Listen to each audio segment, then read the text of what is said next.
Hello students. So today we will start class 11th biology chapter 21 neural control and coordination part first. Okay. So सबसे first question आता है अपना neural क्या है, what is neural या what is coordination. Means कोई person है जो कोई मतलब काम करना चाहता है। फॉर एग्जांपल मैं अपना ही एग्जांपल ले लेती हूँ कि मैं अपने हैंड्स से कोई काम करना चाहती हूँ, ठीक है ना, बट मेरा हैंड साथ नहीं दे रहा है, वाइल जबकि मेरा जो ब्रेन है वो प्रॉपर वर्क कर रहा है। ठीक है ना, बात समझ में आ रही ना। मैं अपने हैंड से, ये समझ लीजिए चश्मा रखा हुआ है, मैं ये उठाना चाहती हूँ, तो मेरा हैंड उस चश्मे को उठाने की मैं कोशिश कर रही हूँ बट वो नहीं उठ रहा है ना, बट मेरा ब्रेन प्रॉपर सिग्नल भेज रहा है कि आप इस चश्मे को उठाइए और मेरा हैंड उस चश्मे को नहीं उठा पा रहा है। मीन्स क्या हुआ कि जो मेरा मतलब जो मेरे ब्रेन और बॉडी के जो पार्ट्स हैं, डिफरेंट पार्ट्स हैं, उनके बीच जो कोऑर्डिनेशन होना चाहिए प्रॉपर, वो प्रॉपर कोऑर्डिनेशन नहीं हो पा रहा है, वो प्रॉपर कोऑर्डिनेट होकर वर्क नहीं कर पा रहे हैं। और ऐसा कब होता है, फॉर एग्जांपल मुझे पैरालिसिस हो जाए, है ना, देखा है ना आपने, पैरालिसिस वाले जो पेशेंट होते हैं वो खुद से अपने हाथ पैर मूव नहीं कर पाते, कई तो बोल भी नहीं पाते, किसी का मुंह भी टेढ़ा हो जाता है, बट उनका ब्रेन प्रॉपर वर्क कर रहा होता है उस टाइम पर। तो इट मीन्स इससे क्या प्रूफ होता है कि जो ब्रेन है और जो बॉडी के डिफरेंट पार्ट्स हैं उनके बीच में वर्क करने के लिए प्रॉपर कोऑर्डिनेशन नहीं हो पा रहा है, या प्रॉपर कोऑर्डिनेट होकर वो वर्क नहीं कर पा रहे हैं। मीन्स कि our body nervous system is specialised nervous system present होता है विच इज रिस्पॉन्सिबल है किसी भी एक्सटर्नल फैक्टर्स मीन्स स्टिमुलस के लिए रेस्पॉन्स पहुंचाने में। फॉर एग्जांपल आप क्लास में बैठे हुए हैं ना, और एक स्टूडेंट आपको आकर स्लैब मार देता है, ठीक है, अब आप उसको स्लैब वापस से मारेंगे पलट कर या नहीं, ये कौन डिसाइड करेगा? ये डिसाइड करता है आवर ब्रेन। क्यों? क्योंकि ब्रेन बोलेगा नहीं तो वो सब सिग्नल्स को सेंड कर देगा। ये अपने को बोलने में टाइम लग रही है ये चीज़ें, अपन ऐसा नहीं, मैं जो बोल रही हूँ, मैं ये चौक हाथ में लेती हूँ, मैं अपने हैंड्स में चश्मा उठाती हूँ, ये सब मुझे बोलने में टाइम लग रहा है, बट इतना फास्ट होता है ये सब कि हम उसको मतलब उतना फास्ट सोच भी नहीं पाते, ये कहना चाहिए।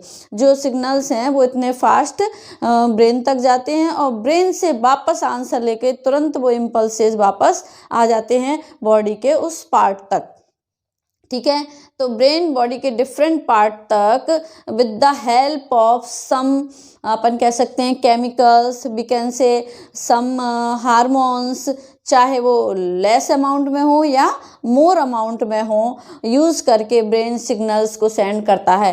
एंड जो सिग्नल्स हैं को कंडक्ट करता है न्यूरल, कौन करता है? Neural tissues, it is called neuron. So we can say that कि basic unit of nervous system is neuron because signals को conduct करने का काम कौन करता है? न्यूरॉन करता है। आप 10th या मुझे लगता है शायद आई थिंक 9th से न्यूरॉन को पढ़ते आ रहे हैं। न्यूरॉन सेल का आपका डायग्राम भी मोस्ट इम्पॉर्टेंट डायग्राम होता है 10th बोर्ड एग्जाम्स के लिए, इसीलिए न्यूरॉन वर्ड से तो सभी फैमिलियर हैं। अभी अपन इसका स्ट्रक्चर भी देखेंगे यहाँ पर, जो मैंने यहाँ पर ड्रॉ कर रखा है, इसके ऑल पार्ट्स की भी अपन स्टडी यहाँ पर करेंगे। तो क्या है कि जो basic unit of nervous system है आर बॉडी का, वो क्या है?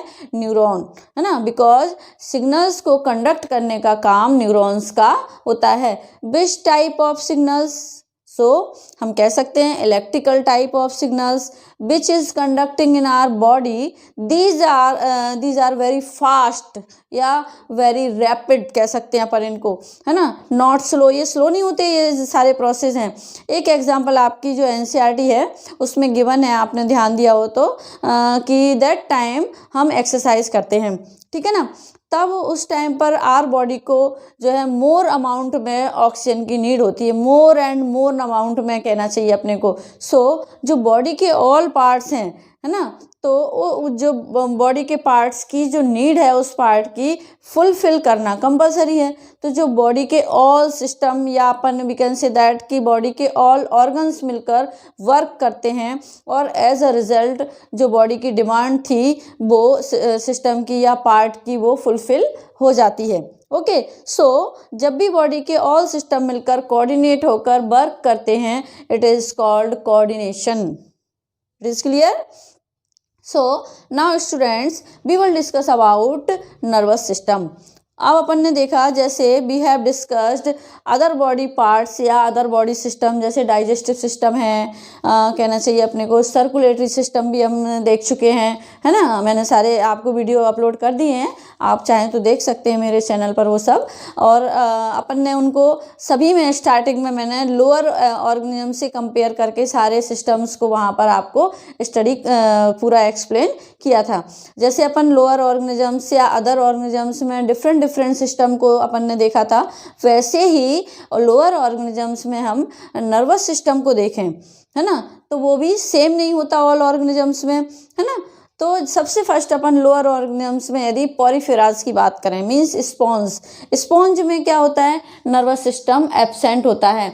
अब यदि मैं हाइड्रा की बात करूं तो हाइड्रा में जो नर्वस सिस्टम होता है वो न्यूरॉन्स का या नर्व्स का जाल, न्यूरॉन्स का वहाँ पर पूरा जाल बिछा रहता है। उसके लिए अपन एक पर्टिकुलर वर्ड यूज कर सकते हैं, it is called neuron net. अब मैं यदि अर्थवॉर्म की बात करती हूँ तो अर्थवॉर्म में अपन देखें कि इन earthworm the nervous system consist of a single ventral nervous system and paired ganglia, मतलब इसमें पेयर्ड गैंग्लिया प्रेजेंट होता है। नाउ अपन इंसेक्ट की बात करें तो insect have a better organised nervous system with a brain double कहना चाहिए अपने को ventral nerve cord ganglia and nerves, मतलब इसमें और जितने भी ऑर्गेनिजम्स अपन ने देखे उससे इंसेक्ट में बेटर होता है नर्वस सिस्टम। अब यदि मैं बात करूं वर्टिब्रेट्स की तो वर्टिब्रेट्स में फॉर एग्जांपल हम अपना ही ले सकते हैं क्योंकि यहाँ पर अपने को पूरी स्टडी ह्यूमन नर्वस सिस्टम पर ही करना है। तो वर्टिब्रेट्स में ह्यूमंस की बात करें तो vertebrates have a well developed brain. Simple सी बात है, हमारे पास वेल डेवलप्ड ब्रेन प्रेजेंट है। हमें अपने बारे में तो मालूम ही है ना, अपने बॉडी के बारे में, है ना। तो फर्स्ट अपना पहले अपन देखते हैं, स्टार्ट करते हैं। अपन ने कहा कि basic unit of nervous system क्या होती है, न्यूरॉन। तो अपन स्ट्रक्चर ऑफ न्यूरॉन से ही अपना ये चैप्टर स्टार्ट करते हैं, structure and types of neurons. तो ये स्ट्रक्चर आप फैमिलियर हैं इस स्ट्रक्चर से। ये साइटोन होता है या अपन it is called cell body, ये एक्सोन है अपना, और इसके ऊपर जो ये सीथ प्रेजेंट है it is called myelin sheath, है ना। और ये जो इसके इस सीथ पर जो पोर प्रेजेंट होते हैं it is called node of Ranvier. Okay, अब एक एक करके अपन इनके फंक्शन देखते हैं। तो बेसिक यूनिट ऑफ जब नर्वस सिस्टम न्यूरॉन के पास सम थ्रेड लाइक स्ट्रक्चर प्रेजेंट होते हैं इट इज कॉल्ड डेंड्राइट्स, है ना। अब इसके पास एक वेल डेवलप्ड न्यूक्लियस भी प्रेजेंट होता है ना। तो ये डेंड्राइट का फंक्शन क्या होता है, मैसेज को रिसीव करना, है ना। मेन फंक्शन इनका यही होता है। एक इलोंगेटेड स्ट्रक्चर जैसा कि मैंने बताया इट इज कॉल्ड एक्सॉन। इसके एंड पर some fibres like structure here show हो रही हैं, ये अपने को दिख रही हैं, इट इज कॉल्ड सिनेप्सिस, या इनको अपन ऐसा एक्सॉन टर्मिनल भी कहते हैं। जब टू न्यूरॉन्स पास होते हैं तब उस टाइम पर अपन इनको बोलते हैं सिनेप्टिक नोब। ओके, है ना। ऐसा क्यों, बिकॉज टू न्यूरॉन्स के बीच में जंक्शन होता है, उसको अपन बोलते हैं। मतलब मैं ये कहूँ कि एक न्यूरॉन ये है मेरे पास यहाँ पर और ये एक्सॉन है, ये इसके जो अपने टर्मिनल एंड है इसका, यहीं से एक और न्यूरॉन स्टार्ट हो जाता है। मीन्स इस तरह से पूरा चैनल चलता रहता है, तभी तो इम्पल्सेस ट्रांसफर होंगे ना। तो इन टू न्यूरॉन्स के बीच में कहना चाहिए पास होते हैं, तब अपन इनको सिनेप्टिक नोब कहते हैं। और okay, it is called synaptic knob. अब आता है अपना डायग्राम के अकॉर्डिंग अपन यहाँ पर देखें कि जो अपने को यहाँ पर सेल बॉडी के अंदर ये जो ग्रेन्यूल्स छोटे छोटे दिख रहे हैं इनको अपन बोलते हैं इट इज कॉल्ड नीजल्स ग्रेन्यूल्स। ये किसका मॉडिफिकेशन है, तो ये RER का मॉडिफिकेशन है। RER means endoplasmic reticulum, rough endoplasmic reticulum का मॉडिफिकेशन होते हैं। कौन? ये ग्रेन्यूल्स। ओके, अब अपन ने कहा कि जो है इनका फंक्शन क्या होता है, ये सिग्नल्स को रिसीव करने का काम करते हैं। आंसर आता है अपना कि डेंड्राइट्स हैं, न्यूक्लियस हैं। जो न्यूक्लियस का फंक्शन क्या होता है, कंडक्शन ऑफ इम्पल्स, है ना, या सिग्नल्स, या कहीं कहीं आपको मिलेगा एक्शन पोटेंशियल, आगे जाकर वर्ड आएगा अपने पास ये भी। एक्सॉन के आउटसाइड में मैंने आपको बताया था कि एक लेयर प्रेजेंट होती है, इसको अपन सीथ बोलते हैं और इसका नेम है माइलिन सीथ, है ना। अब आप कहेंगे कि इसकी क्या नीड थी, है ना, माइलिन सीथ की। अब इसमें क्या होता है, इसका फंक्शन क्या होता है कि प्रोटेक्शन देना, है ना। एक्सॉन के लिए इसकी क्या नीड थी, तो एक्सॉन के लिए इसकी नीड है कि एक्सॉन को प्रोटेक्शन प्रोवाइड करती है। तो क्यों करती है प्रोटेक्शन प्रोवाइड, इसकी क्यों नीड है, तो जो इलेक्ट्रिक इम्पल्सेस चल रहे हैं इस एक्सॉन के अंदर, तो वो एक्सॉन के अंदर जो इलेक्ट्रिक इम्पल्सेस चल रहे हैं उनके कारण कभी कभी या इलेक्ट्रिकल सिग्नल्स की वजह से सम शॉक्स लग जाते हैं। इन्हीं शॉक्स से प्रिवेंशन की वजह से क्या होता है, एक्सॉन के ऊपर ये माइलिन सीथ प्रेजेंट होती है। Okay, it is clear. ये मीन्स ये एक इंसुलेटर की तरह वर्क करती है। नाउ इस माइलिन सीथ पर मैंने आपको बताया था कि कुछ पोर्स भी प्रेजेंट होते हैं, छोटे छोटे पोर प्रेजेंट होते हैं। अब ये पोर की क्या नीड है, तो ये पोर अपन इनको it is called node of Ranvier. Okay, तो जो ये नोड ऑफ रेनबियर हैं, इनके थ्रू क्या होता है, कुछ आयंस होते हैं जो किसको क्रॉस नहीं कर पाते, इस माइलिन सीथ को क्रॉस नहीं कर पाते, बिकॉज ये इंसुलेटर है।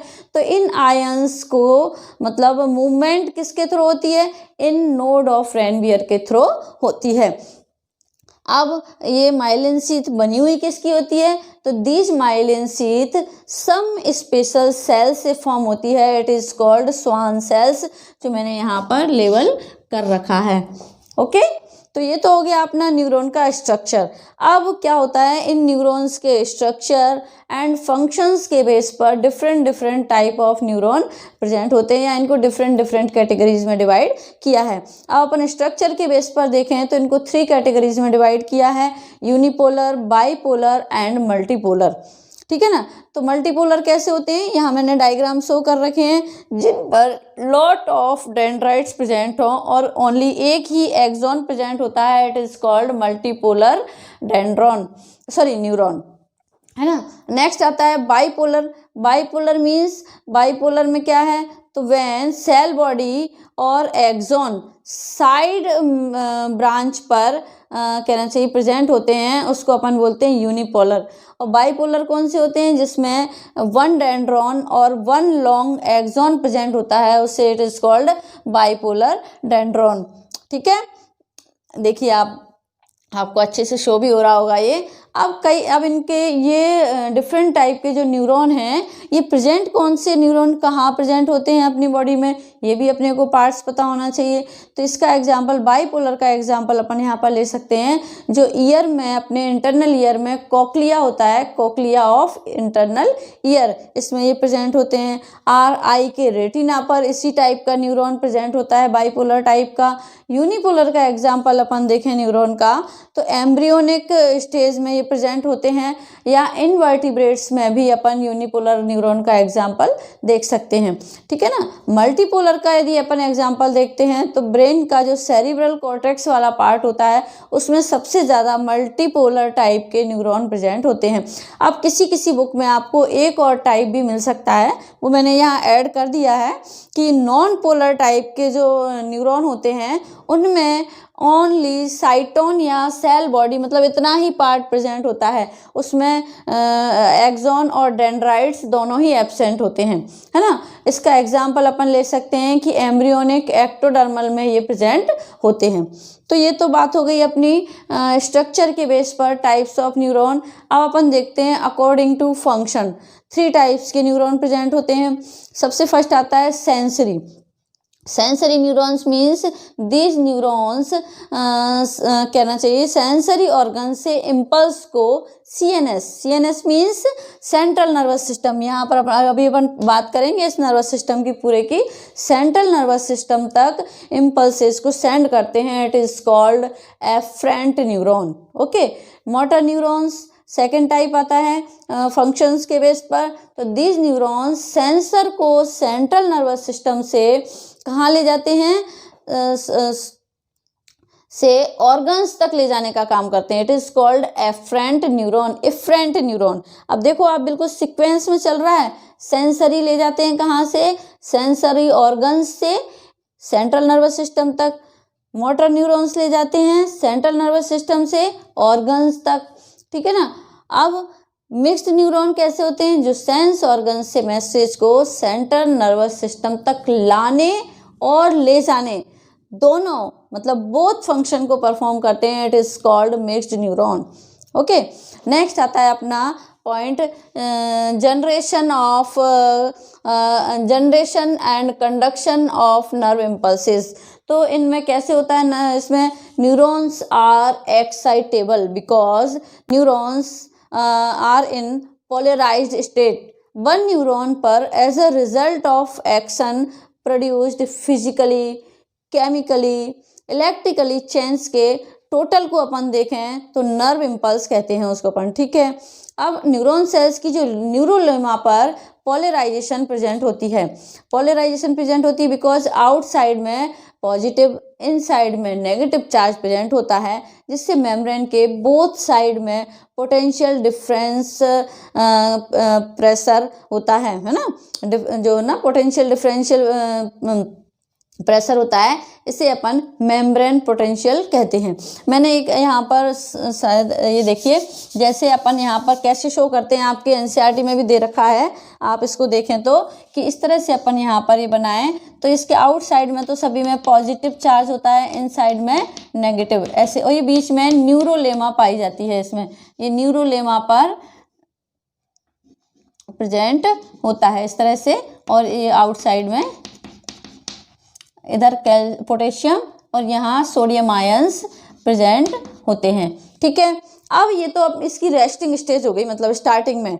तो जब अपन पोलराइजेशन स्टेज पर आते हैं तो न्यूरोलेमा सिलेक्टिव परमेबल होती है, मतलब कुछ सिलेक्टेड ही आयंस को अपने में से जो है ट्रांसफर होने देती है।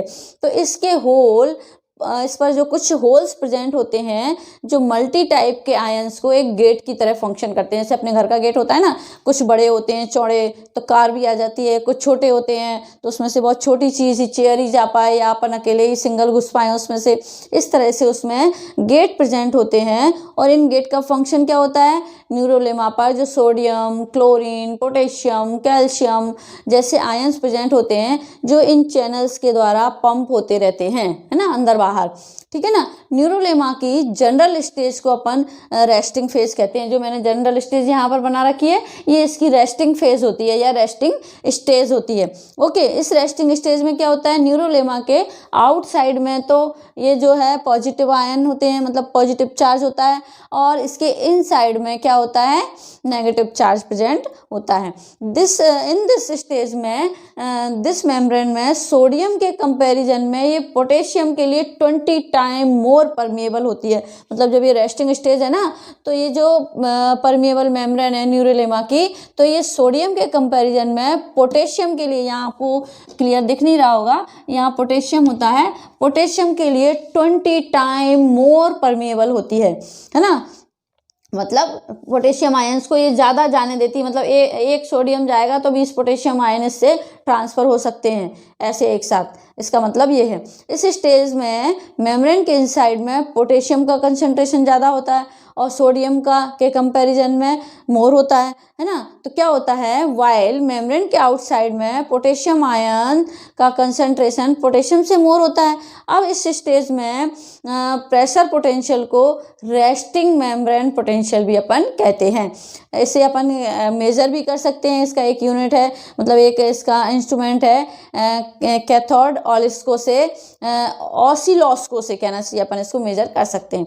नेक्स्ट स्टेज आती है इसमें डिपोलराइजेशन, व्हेन न्यूरॉन सेल की जो न्यूरोलेमा होती है उसको जैसे ही इम्पल्स मिलता है, मतलब जैसे ही मैसेज अपने फ़ोन में मैसेज आता है ना, वैसे ही उसको सेम इम्पल्स मिलता है, तो जो उसकी परमिएबिलिटी होती है वो तुरंत चेंज हो जाती है, और मेम्ब्रेन पर जो मतलब अपने को कहना चाहिए होल या चैनल, मैंने बताया था ना गेट की तरह वर्क करते हैं, चैनल प्रेजेंट होते हैं, ये मतलब पंप की तरह वर्क करते हैं, करके आयंस को एक्सचेंज करने लगते हैं। और क्या होता है इसमें, जैसे ही ये आयंस को एक्सचेंज करते हैं तो इम्पल्स के टाइम पर सोडियम आयंस मेम्ब्रेन के इनसाइड में फास्ट एंट्री करने लगते हैं, क्योंकि अभी ये बाहर थे, है ना, और पोटेशियम आयन जो है आउटसाइड में, ये पोटेशियम तो आउटसाइड जाने लगता है और सोडियम इनसाइड में आने लगता है।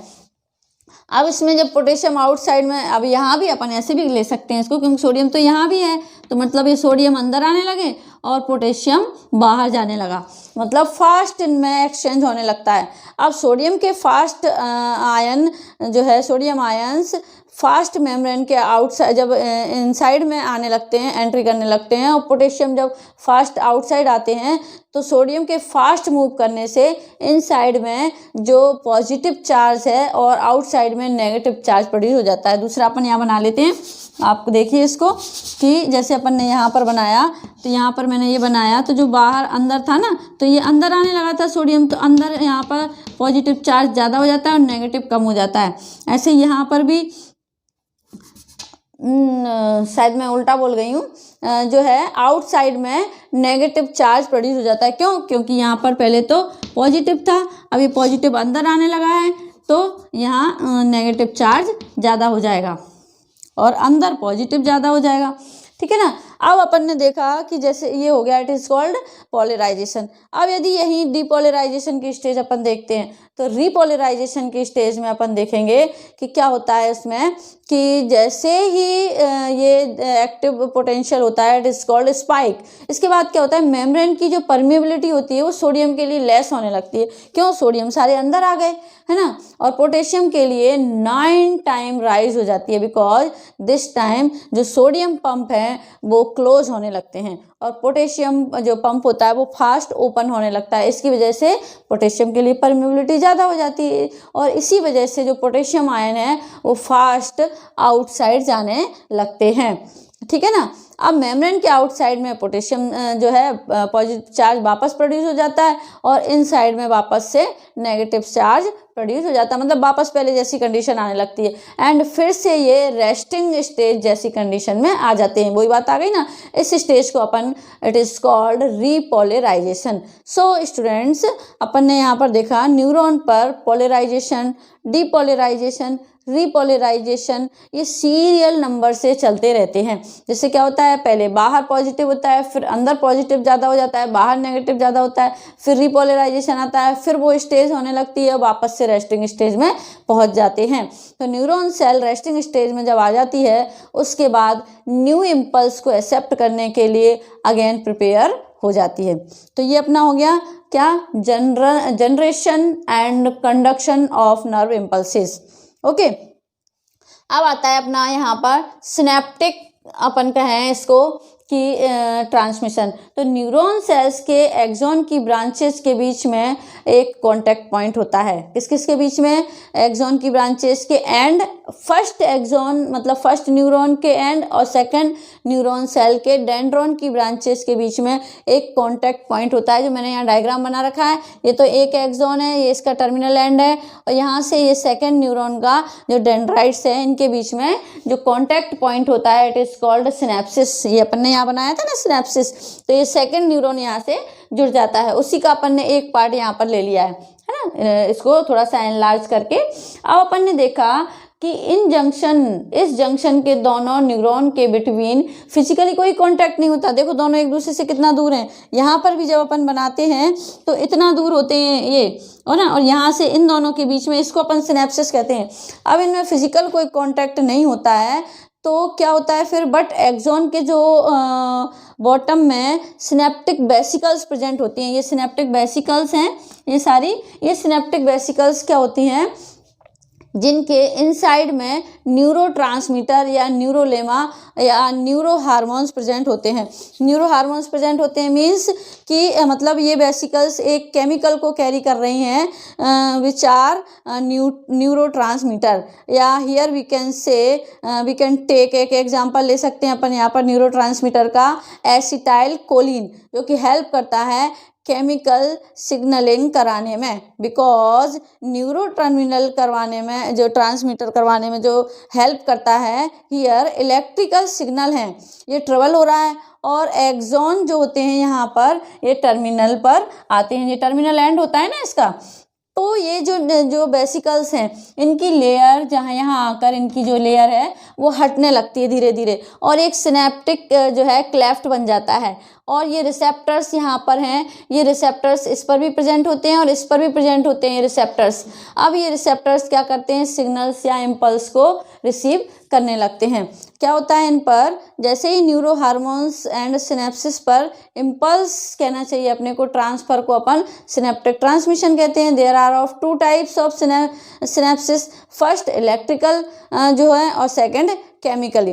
तो electric current can flow directly from one neuron to other neuron and conduction is faster, है ना। तो इलेक्ट्रिक जो है सिग्नल जो है रेयरली प्रेजेंट होता है, बट आर सिस्टम में जो केमिकली जो होता है वो सिनेप्स होते हैं, जो कैसे होते हैं, मोस्ट कॉमन होता है। जो केमिकल में transmission involve chemicals and impulse conduction is slow, मतलब कहने का ये है कि जो इलेक्ट्रिक इम्पल्सेस हो रहे हैं, करंट फ्लो हो रहा है, वो तो बहुत ज़्यादा फास्ट होता है, और जो केमिकल्स होते हैं, केमिकल के जो जिनमें केमिकल इन्वॉल्व हो रहे हैं, वो इम्पल्स जो होते हैं, कंडक्शन होता है, उनका जो ट्रांसमिशन होता है वो थोड़ा स्लो होता है, ठीक है ना।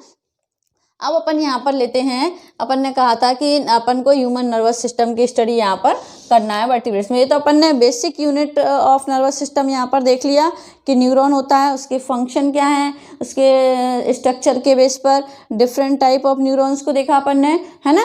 ये आपको अच्छी तरह समझ में आ गया होगा। नेक्स्ट अपन ने देखा था फंक्शंस के बेस पर, फिर इसके बाद अपन ने देखा कि इनमें ट्रांसमिशन कैसे होता है इम्पल्सेस का।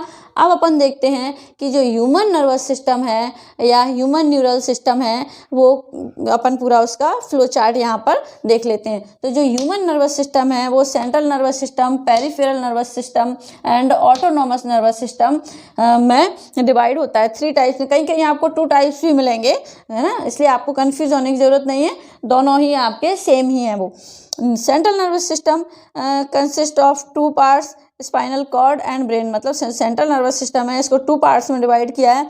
इसमें इंक्लूडेड हैं कौन कौन से, spinal cord, spinal cord means जो अपनी बैकबोन होती है, ब्रेन के बाद स्टार्ट होती है और नीचे तक जो अपने ऐसे पॉइंट्स जैसे अपने बिल्कुल मिड में प्रेजेंट होते हैं, उसको अपन स्पाइनल कॉर्ड कहते हैं। और ब्रेन तो सभी जानते ही हैं, है ना। फिर अपना आता है पेरिफेरल नर्वस सिस्टम। तो पेरिफेरल नर्वस सिस्टम को 2 पार्ट्स में डिवाइड किया है, cranial nerves and spinal nerves. तो क्रेनियल नर्व्स कौन सी होती हैं, जो अपने पूरे स्कल में प्रेजेंट होती हैं और ये 12 पेयर्स में प्रेजेंट होती हैं। और स्पाइनल नर्व्स मींस जो अपना स्पाइनल कॉर्ड है, जो बैकबोन है, जिसको आप अपन लोकल लैंग्वेज में कहते हैं, वो जो होती है उसमें से जितनी भी जो नर्व्स निकलती हैं 31 पेयर्स होते हैं, उनको अपन बोलते हैं स्पाइनल नर्व्स। स्पाइनल नर्व्स में जो सिंपैथेटिक नर्वस सिस्टम और पैरासिम्पैथेटिक नर्वस सिस्टम 2 टाइप्स में इसको अपन ने डिवाइड किया। इनको अभी अपन डिटेल पढ़ेंगे, इनका थोड़ा सा मैं बता दूंगी आपको। अब ब्रेन है, ब्रेन को वैसे तो अभी अपन वापस डिटेल में पढ़ेंगे, बट इसके थोड़े से पार्ट्स में बता देती हूँ कि ब्रेन को आप लोग पढ़ते आ रहे हैं, फोर ब्रेन, मिड ब्रेन और हिंड ब्रेन, 3 पार्ट्स में डिवाइड किया है अपन ने। तो जो है हिंड ब्रेन, अब इसको 4 ब्रेन के वापस से अपन यहाँ पर 3 पार्ट्स देख रहे हैं, कौन कौन से हैं 4 ब्रेन के, सेरेब्रम, थैलेमस और hypothalamus. Okay, cerebrum again divide हो जाता है 4 पार्ट्स में, frontal lobe, parietal lobe, peripheral lobe. Okay, तो अब आता है नेक्स्ट अपना जो मिड ब्रेन है, उसका ओनली एक ही पार्ट है, ऑप्टिक लोब, है ना। नेक्स्ट आता है हिंड ब्रेन। हिंड ब्रेन में अपन ने देखा था कि जो पोन्स सेरेबेलम और मेडुला, ये 3 पार्ट्स में ये अगेन डिवाइड हो जाता है, ठीक है ना। अब अपना आता है ये ब्रेन, तो अपन बाद में देखेंगे, पहले इसका अपन थोड़ा सा देखेंगे। इसमें जो central nervous system included brain and spinal cord, peripheral nervous system included all nerves arising from the brain, जो क्रेनियल नर्व्स से निकल रही हैं, है ना, जो 12 पेयर्स मैंने आपको बताया यहाँ पर, एंड स्पाइनल नर्व्स, ठीक है। When nerves fibre are of two types, efferent कहना चाहिए अपने को, नर्वस या पीएनएस या पेरिफेरल फाइबर्स भी अपन जिनको कहते हैं, which transmit the impulse from tissues to the central nervous system. Okay, next आता है अपना एफरेंट फाइबर्स, नर्व फाइबर्स, है ना, which transmit the impulse from the central nervous system to the tissues. Next अपना आता है द सिंपैथेटिक या somatic और वॉलेंट्री नर्वस सिस्टम भी अपन इसको कहते हैं। ये send impulse from central nervous system to the skeleton muscles, मतलब जो अपन ने यहाँ पर देखा जो ऑटो पेरिफेरल नर्वस सिस्टम है इसमें, या अपन इसको वॉलेंट्री भी कहते हैं, या जो ऑटोनोमस है वो तो इनवॉलेंट्री होता है ना। तो ये क्या करते हैं, इम्पल्सेस को central nervous system to the skeleton muscles इनको ट्रांसफर करते हैं। द ऑटोनोमिक या और इनवॉलेंट्री नर्वस सिस्टम होता है send impulses from central nervous system to involuntary organs and smooth muscles of the body. आपको डिफरेंस समझ में आ रहा है ना, इनके फंक्शंस क्या हैं, एक बार और रिपीट करती हूँ। ऑटोनोमस या इनवॉलेंट्री नर्वस सिस्टम जो होता है ये क्या करता है, send impulses from central nervous system to involuntary organs and smooth muscles of the body. Okay, the two divisions of the autonomic nervous system, sympathetic nervous system and parasympathetic nervous system, ये अपन ने यहाँ पर लिया है। तो sympathetic nervous system and parasympathetic nervous system are analogistic या opposite to each other। तो students अपन ने यहाँ पर अभी तक अपन ने जो नर्वस सिस्टम है ह्यूमन का, ये अपन ने यहाँ पर डिस्कस कर लिया है। अब थोड़ा सा मैं ब्रेन का थोड़ा हल्का हल्का लेना चाहूँगी, ये इसको मैं एक्चुअली नेक्स्ट पार्ट में लूँगी ब्रेन को, बट अपन ने यहाँ पर इसको फ्लो चार्ट में मेंशन किया हुआ है, इसलिए मैंने आपको बता दिया है कि ब्रेन को 3 पार्ट्स में डिवाइड किया है। 10th में भी आपने पढ़ा है, mid brain, fore brain, hind brain. Fore brain को अगेन 3 पार्ट्स में डिवाइड किया है, सेरेब्रम, थैलेमस, हाइपोथैलेमस, और इसके बाद आता है अपना क्या कि जो फोर ब्रेन है उसको ओनली 1 पार्ट होता है उसका, ऑप्टिक लोब, ठीक है ना। अब नेक्स्ट आता है हिंड ब्रेन। हिंड ब्रेन को डिवाइड किया है 3 पार्ट्स में, पोन्स, सेरेबेलम और मेडुला। अब आता है नेक्स्ट अपना जो सेरेब्रम है, इसको अगेन 4 पार्ट में, मतलब ये मोस्ट इम्पॉर्टेंट पार्ट होता है ब्रेन का, इस बहुत सारे फंक्शन को ये परफॉर्म करता है। ये अपन नेक्स्ट पार्ट में लेंगे सभी, क्योंकि ये वीडियो बहुत ज़्यादा बड़ा हो जाएगा। फिर frontal lobe, parietal lobe, peripheral lobe and occipital lobe. So students, अपन ने आज यहाँ तक कंप्लीट कर लिया है, मतलब ऑलमोस्ट अपन ने नर्वस सिस्टम, जो ह्यूमन नर्वस सिस्टम है उसको अपन ने यहाँ पर कंप्लीट कर लिया है। नेक्स्ट पार्ट में अपन लेंगे ब्रेन, और भी हैं इसके, ईयर है, आई है, जो सेंसरी ऑर्गन्स हैं उनको भी अपन डिस्कस करेंगे। अब यहाँ तक यदि आपको कोई प्रॉब्लम है तो आप लोग प्लीज़ मेरे कमेंट बॉक्स में जो कमेंट है वो छोड़ दीजिएगा, और मैं उस प्रॉब्लम को सॉल्व करने की पूरी कोशिश करूँगी। और यदि आपको मेरा मेथड स्टडी मटेरियल पसंद आ रहा है, लाइक करते हैं आप, तो प्लीज़ मेरे चैनल्स को एक बार सब्सक्राइब कीजिए, जिससे आपको भी आगे के जो वीडियो आते हैं मेरे, उनका आपको नोटिफिकेशन मिल जाएगा, जिससे आप इजीली इन जो चैप्टर्स को कंप्लीट कर पाएंगे। क्योंकि फर्स्ट पार्ट आया है, सेकंड पार्ट आएगा, जब आप सब्सक्राइब करेंगे तभी आपको सेकंड पार्ट का नोटिफिकेशन मिलेगा, ठीक है ना। Thank you.